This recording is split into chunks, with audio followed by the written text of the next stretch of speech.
احمد ملک کی رپورٹ کے مطابق خبر شامل کی جا رہی ہے۔ پنجاب فوڈ اتھارٹی کا صحت دشمن عناصر کے خلاف مسلسل کریک ڈاؤن۔ ماہ نومبر میں 5,822 سے زائد فوڈ پوائنٹس کی چیکنگ، 33 کاروبار بند، 9 مقدمات درج۔ 644 فوڈ پوائنٹس کو 75 لاکھ روپے سے زائد جرمانے، 4,170 کو اصلاحی نوٹس جاری۔ 10,250 کلو سے زائد آلودہ پپودی زدہ اچار، 6,875 لیٹر غیر معیاری دودھ، 4,000 گندے ٹوٹے انڈے تلف کی گئی۔ دیگر اشیاء میں 384 ممنوعہ گٹکے کے ساشے، 195 لیٹر رینیسیڈ آئل اور 175 لیٹر گندا پانی شامل۔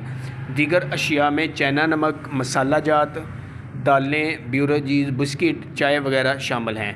تفصیلی جانچ کے لیے 91 سے زائد فوڈ کے نمونے سیمپل لیبارٹری ٹیسٹ کے لیے بھجوائے گئے۔ معیاری خوراک کی یقینی فراہمی کے لیے 1465 سے زائد نئے کاروباری کو لائسنس جاری کیے گئے۔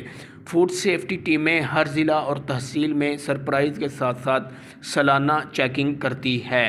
اشیاء کی تیاری میں ممنوعہ یا نان فوڈ گریڈ اجزاء کا خوراک میں استعمال سنگین جرم ہے۔ خوراک کی تیاری سے ترسیل تک تمام مراحل کی کڑی نگرانی کی جا رہی ہے۔ شہری لیبل پڑھنے کی عادت بنائیں، خوراک کے انتخاب میں محتاط رہیں۔ Punjab food authority web site پر خوراک کے کاروبار کے متعلق تمام رہنما اصول وضع کیے گئے ہیں۔ مزید رہنمائی کے لیے پنجاب فوڈ اتھارٹی ٹیموں سے بھی معلومات حاصل کی جا سکتی ہیں۔ D G food authority Raja Jahangir Anwar, camera man Ali Butt کے ساتھ احمد ملک، نیوز 4 گوجرانوالہ۔